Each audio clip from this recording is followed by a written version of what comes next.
तो मैं आज आपको कहता हूं कि आज इस हॉल में बैठकर बड़ा सोचिए।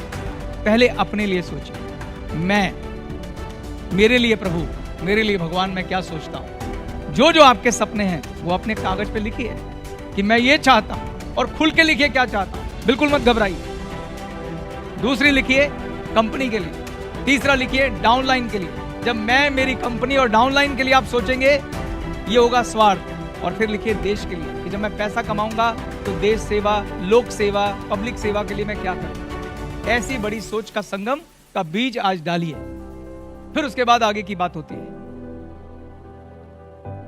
जब मैं कहता हूं आज आप बैठ के ख्वाब देखिए मेरे साथ, एक ग्लेज को नंबर 1 कंपनी के रूप में देखना है, तो कैसी कंपनी देखना चाहते हैं आप ग्लेज को?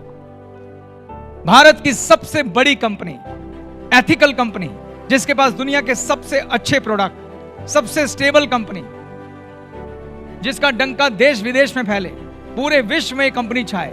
क्योंकि जितनी बड़ी कंपनी है उतने बड़े आपके ख्वाब पूरे हो सकते हैं, उतनी स्टेबिलिटी आ सकती है। यह कंपनी अमर रहे, ऐसा सोच होना चाहिए।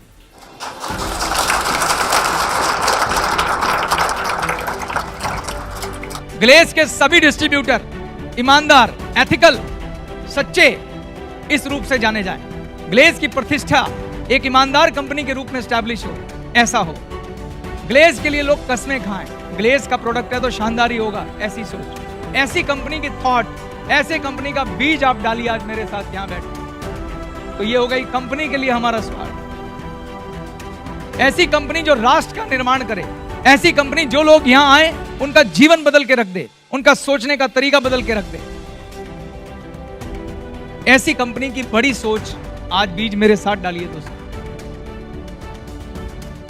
दूसरा, मेरी डाउनलाइन, जिन लोगों को आप यहां पे लेके आ रहे हैं, जिनको आपने डायरेक्ट ज्वाइन कराया, आपकी थॉट होनी चाहिए कि हे प्रभु मुझे शक्ति देना कि ये जो 6 लोग मेरे साथ आए हैं मैं इनका जीवन बदल के रख दूं, मैं अपनी डाउनलाइन का जीवन बदल के रख दूं।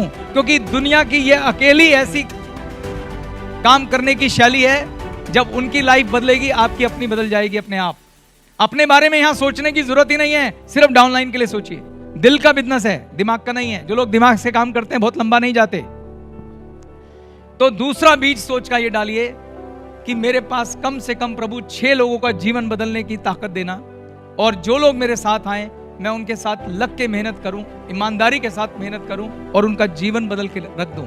उनके जीवन में खुशी हो, उनके जीवन में हेल्थ हो, उनके जीवन में वेल्थ हो, उनके जीवन में पॉजिटिव एटीट्यूड हो, ऊर्जा हो, फाइनेंशियल फ्रीडम हो।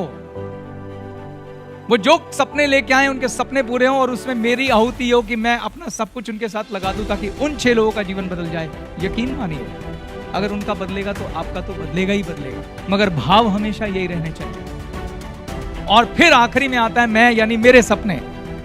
हे प्रभु जब मैं ये करूं तो मेरे सपने भी पूरे होने चाहिए।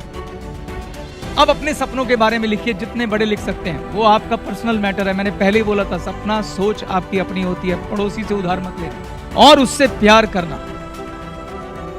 और फिर देश या आपके धर्म का जो सपना है, इस सोच में मैं आपको बता देता हूं, ये बात कहने की नहीं होती पर अगर आपको प्रेरणा दे सके तो जरूर बताना चाहता हूं। भगवान को पार्टनर बना लो। जिसको भी आप पूजा करते हैं उनके साथ पार्टनरशिप करो, ईमानदारी से करो। 10% की कर लो। हे प्रभु 10% आपका, 90% मेरा। जो कमाई आए चुपचाप 10% परमार्थ में लगा देना।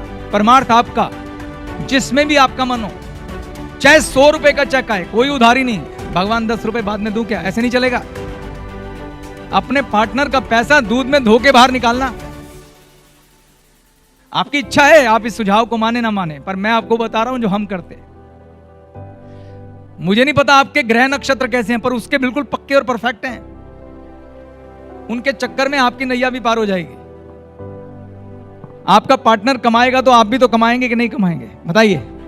हाँ, तो अपनी कमाई में से 10% पैसा निकालिए और उसके लिए जो भी शुभ काम आपको लगता है, किसी अनाथालय में देना है, किसी गौशाला में देना है, किसी बुजुर्गों के मदद के लिए देना है, विकलांगों की मदद के लिए देना है, किसी बच्चे को पढ़ाना है, किसी लड़की की शादी करनी है, उसको धर्म खाता अलग निकाल के उस पैसे को उसमें इस्तेमाल करो। वो भगवान का है।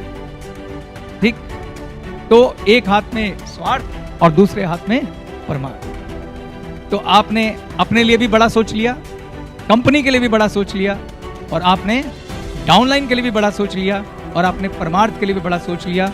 अगर आपने ऐसा कर लिया तो पहला स्टेप पूरा होता है, सोच का बीज डलता है दोस्तों। अभी बीज डला है, क्योंकि उसके बाद आपके कर्म की बारी आती है, आपकी कर्मठता की बारी आती है, आपकी लड़ाई की बारी आती है, आपके संघर्ष की बारी आती है।